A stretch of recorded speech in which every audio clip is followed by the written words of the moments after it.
चलिए शुरू करते हैं। Welcome to all of you in my physics learning channel physics spectra.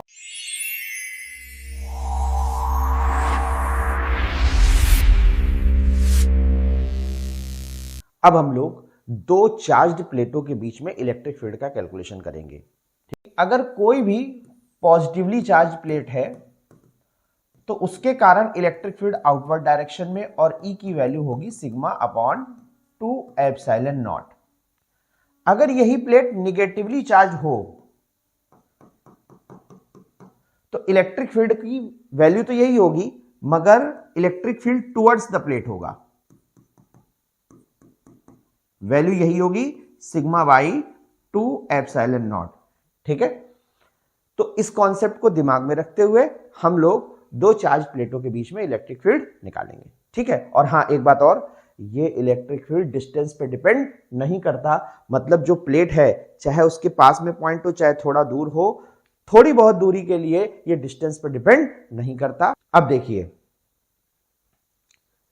ये एक प्लेट है जिसपे सरफेस चार्ज डेंसिटी सिग्मा है, sigma coulomb per metre square, और इस प्लेट पर भी सरफेस चार्ज डेंसिटी सिग्मा है। बस अंतर केवल ये है, ये पॉजिटिवली चार्ज है और ये निगेटिवली चार्ज है।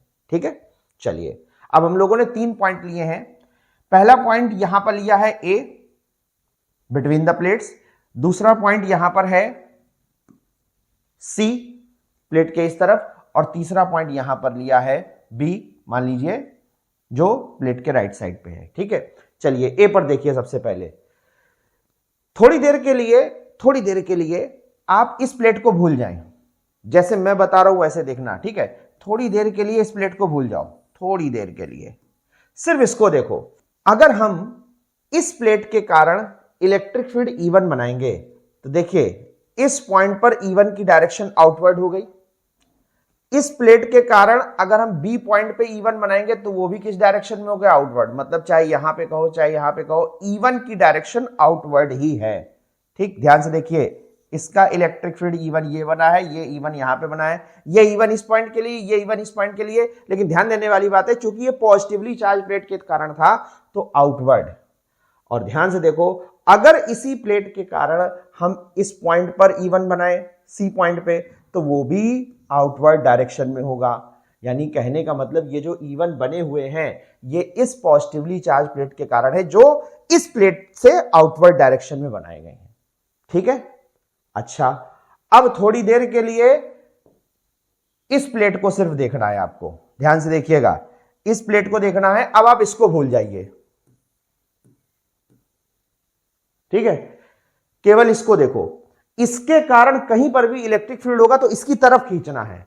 तो अगर यहां पे इलेक्ट्रिक फील्ड चाहिए C पॉइंट पे तो टुवर्ड्स द प्लेट, यहां पर A पॉइंट पे चाहिए टुवर्ड्स द प्लेट। ये जो E2 बने हैं ये नेगेटिव प्लेट के कारण है। ठीक है, और अगर हमको यहां पे चाहिए तो यहां पर इस प्लेट की तरफ E2। यानी कहने का मतलब इस प्लेट का इलेक्ट्रिक फील्ड इन तीनों में से किसी भी पॉइंट पे निकालोगे तो टुवर्ड्स द प्लेट खींचना है। यहां से निकालोगे तो टुवर्ड्स द प्लेट E2 ये बने हैं, इस पॉइंट पे निकालोगे तो टुवर्ड्स द प्लेट E2 ये बना है।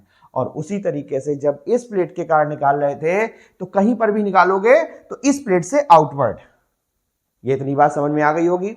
अब बहुत सिंपल, अगर हमको इस पॉइंट पे नेट इलेक्ट्रिक फील्ड चाहिए B पर, ध्यान देना, तो E1 और E2, अच्छा एक बात खास बात यह है कि E1 और E2 अगर हम E1 की वैल्यू लिखें तो E1 की वैल्यू भी सिग्मा बाई 2 एप्सिलॉन नॉट है और E2 की वैल्यू भी कितनी है? सिग्मा बाई 2 एप्सिलॉन नॉट, क्योंकि सिग्मा दोनों पे सेम है। सिग्मा दोनों पे क्या है? सेम। जब सिग्मा दोनों पे सेम है तो sigma by 2 epsilon not E1, sigma by 2 epsilon not E2 की वैल्यू भी सेम होगी। ठीक है, E1 E2 की वैल्यू, केवल डायरेक्शन में फर्क है। ठीक है, तो अगर अब हमें नेट इलेक्ट्रिक फील्ड इस B पॉइंट पे निकालना है, कुछ नहीं करना है, आपको E1 E2 को सब्ट्रैक्ट कर देना है। जब सब्ट्रैक्ट करोगे तो यहां पे इलेक्ट्रिक फील्ड की वैल्यू कितनी आएगी? 0।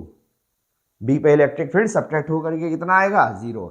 अगर हमको A पर इलेक्ट्रिक फील्ड निकालना है तो दोनों इलेक्ट्रिक फील्ड ऐड हो जाएंगे क्योंकि इनकी डायरेक्शन क्या है? सेम। और जब दोनों ऐड हो जाएंगे तो E की वैल्यू आएगी E1 और E2 को ऐड करने के बाद sigma by epsilon not, sigma by 2 epsilon not, sigma by 2 epsilon not add होकर के इतनी आएगी।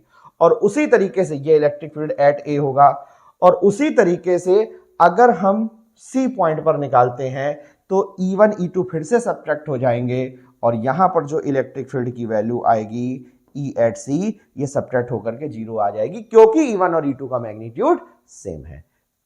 इस तरीके से हम दो चार्ज्ड प्लेटों के बीच में और उनके बाहर इलेक्ट्रिक फील्ड कैलकुलेट कर सकते हैं। याद रखने वाली बात क्या है कि अगर एक प्लेट पॉजिटिवली चार्ज है, ये प्लेट कटी नहीं है, ये प्लेट हमने आपको समझाने के लिए इसको रिमूव किया था। अगर एक प्लेट पॉजिटिवली चार्ज है और एक प्लेट नेगेटिवली चार्ज है तो उनके बीच में इलेक्ट्रिक फील्ड इतना होता है, कितना होता है, सिग्मा बाई एप्सिलॉन नॉट। इसको हम लोग आगे के चैप्टरों में यूज करेंगे, ठीक है। और अगर प्लेटों के बाहर कोई पॉइंट लेते हैं तो वहां इलेक्ट्रिक फील्ड अपोजिट डायरेक्शन में होने के कारण सब्ट्रैक्ट होकर के 0 हो जाता है, ठीक है। देखिए ये इसका पूरा कैलकुलेशन है। ए पॉइंट पे दोनों ऐड हो गए, बी पर सब्ट्रैक्ट हो गए और सी पे सब्ट्रैक्ट हो गए, और दोनों की चार्ज डेंसिटी हम लोगों ने कितनी ले रखी है, सिग्मा ले रखी है, ठीक है। तो इस तरीके से ऐड होने के बाद ये ए पॉइंट पर इलेक्ट्रिक फील्ड की वैल्यू आ गई और बी और सी पर सब्ट्रैक्ट होकर के वैल्यू कितनी हो गई, 0। अब एक जरूरी बात देखिए, electric field just outside the charge conductor, किसी चार्ज कंडक्टर के ठीक बाहर कितना इलेक्ट्रिक फील्ड होता है। देखिए ये बात जो हम निकाल रहे हैं, ये हम निकाल रहे हैं स्फेरिकल कंडक्टर की हेल्प से, लेकिन ये बात हर प्रकार के कंडक्टर के लिए ट्रू है, इसे आपको दिमाग में रखना है। जैसे मान लो ये चार्ज कंडक्टर है, स्फेरिकल कंडक्टर पढ़ चुके हम लोग, रेडियस इसकी कितनी है, कैपिटल आर। तो अगर इसकी सरफेस पर या सरफेस के जरा सा बाहर यहां पे कोई पॉइंट लिया जाए, ठीक, याद देखिए वर्ड लिखा है जस्ट आउटसाइड, जस्ट आउटसाइड का मतलब बिल्कुल सरफेस की बाउंड्री के बाहर, ठीक है। तो यहां पर इलेक्ट्रिक फील्ड कितना होगा, 1/4 pi epsilon not Q by capital R square, ठीक है, कोई प्रॉब्लम नहीं। अब थोड़ा एडजस्टमेंट करो, अगर इस स्फीयर पे चार्ज क्यू है प्लस क्यू और स्फीयर का एरिया कितना होता है, 4 पाई आर स्क्वायर, सर्किल नहीं है, स्फीयर है, स्फीयर का एरिया कितना होता है, 4 पाई कैपिटल आर स्क्वायर, ठीक है। तो जरा सोचो, अगर इस स्फीयर पे चार्ज क्यू है और स्फीयर का एरिया 4 पाई आर स्क्वायर है, तो अगर हमें इस स्फीयर के लिए सरफेस चार्ज डेंसिटी लिखनी है तो सरफेस चार्ज डेंसिटी का फार्मूला होता है sigma charge per unit area.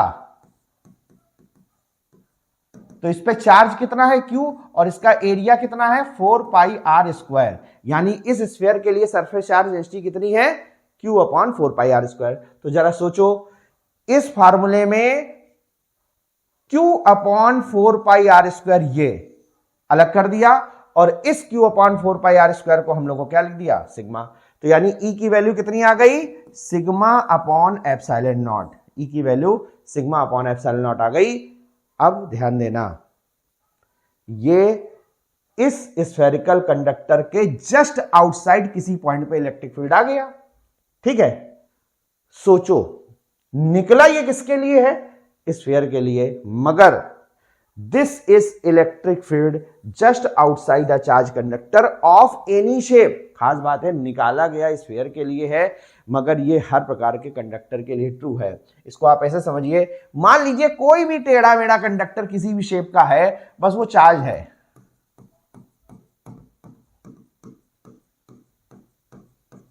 ठीक है। तो अगर हम इस कंडक्टर